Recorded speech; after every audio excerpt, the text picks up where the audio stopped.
Hello, and welcome to History Bytes. Today, we're talking about the Second Sino-Japanese War. Let's get some background. In the First Sino-Japanese War of 1894 to 1895, Japan gained control of Taiwan and the release of the Kingdom of Korea. China had been weakened by colonial empires and revolts, while Japan was constantly technologically advancing. In 1931, Japan invaded Manchuria in order to gain more resources and to establish the puppet state of Manchukuo. Japan wanted to gain more resources, however, so it could take on Western colonial powers such as France, the Netherlands and Britain, as well as have free reign over the Pacific without intervention from America. One of Japan's major goals was control of the Philippines, which was an American protectorate, so a fight with America would be necessary. Japan could not defeat Britain and France without more power, and an invasion into Siberia to the north would be a logistical nightmare and incur the wrath of Stalin, something nobody wanted. So the only option Japan saw for its success was an invasion of China. On the night of the 7th of July 1937, Japanese troops engaged Chinese soldiers at the Marco Polo Bridge, a crucial route into Beijing. The Chinese pursued a ceasefire, but were unable to descale the conflict, and war broke out between China and Japan. Throughout the war, which would continue all the way until the defeat of Japan in 1945, China received support from the Soviets, America and Britain, all eager to help prevent Japan's growth. In the air, China became a testing place for Japanese aircraft. While the pilots provided resistance, they were in biplanes, able to do little against powerful Japanese aircraft. Japan wanted to take the coastline and key ports, forcing China into submission without fighting a long, drawn-out war into the heart of China.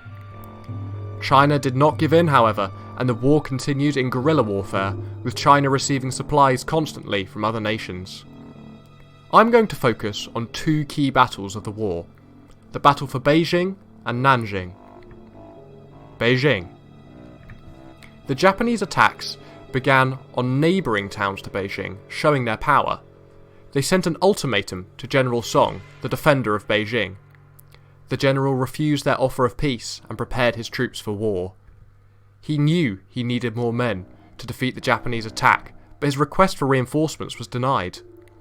The Japanese launched an attack with much air support, taking the final towns around Beijing and the port town of Tianjin. The Chinese managed an assault on a Japanese airfield, reportedly destroying many planes, but the forts and town were eventually abandoned due to the inevitable major infantry assault from the Japanese.